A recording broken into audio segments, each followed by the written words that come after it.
Just over 3 months ago, Evgenia and her partner Mortiza left the renowned fashion capital of New York on a journey to start a fashion house called Panah in Kenya's capital, Nairobi. What was the motivation behind the venture? The motivation to start the Panah is to bring the ethical side of the fashion industry and to highlight the people behind the production of the fashion items. And so we were looking at several places in the world because, you know, the trend of ethical fashion is picking up. And Africa looked as an amazing place to do that because it is, has its enormous heritage that fashion industry was inspired by for decades now, and it is the biggest growing market. Evgenia notes that the fashion industry across the world has been known to produce very exclusive luxury products, but the actual people who get the work done have little to show for the hard work they put into it, a notion she hopes to turn around. We are talking about ethical employment opportunities when people are provided with a fair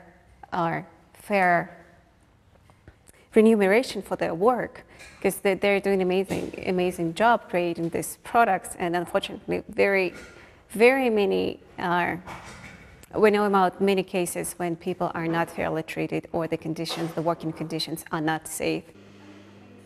So how is Panah's ethical fashion being reflected on Evgenia's team? My previous job was just, you sit there, you sew a cloth without looking at the quality. But here, we're working on the quality, and we're working on the best quality we can. Here, our bosses are free with the workers. You can learn from them, they can learn from you, unlike the previous works where the boss has to decide on what you are doing. But starting up a new venture in a foreign country which as culturally diverse as Kenya is no easy task, and Evgenia and her partner's venture was no exception. Coming from New York, it's a very fast and very straightforward procedure to start a business. You do it online in one day, and you get your license online, and it's very easy. And here, things take time, and you know, to get the answer, like, let's see how it goes, versus this is the day, you know, I don't know, your license is going to be out, or it's a little, like, it took me a little time to adjust. I think I'm still adjusting to that. I think just time frame, because, you know, to plan your business, to work on your business plan, you really need your deadlines to be fulfilled. And here you have be a little flexible with that. Despite the setback, she's optimistic that Africa's fashion scene is becoming sophisticated and demand for African prints is equally on the rise.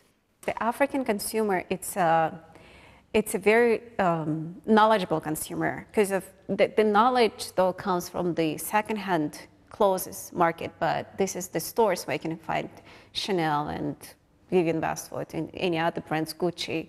So African consumer is exposed to quality and design, and that's what it demands from the designers. Because what I see here, that Kenyans would love to support local designers. As a startup entrepreneur and as a foreigner in Africa, what advice does she have for upcoming entrepreneurs? Be open, learn. Be open and learn as much as you can, and take advice from local people. I think don't expect things to go the way you want to go, especially coming from a different culture, from a different, I don't know, mental setting. Just, I think you should come, be open, learn from people, listen to their advice, take it, I don't know, take it or leave it, but definitely be very open.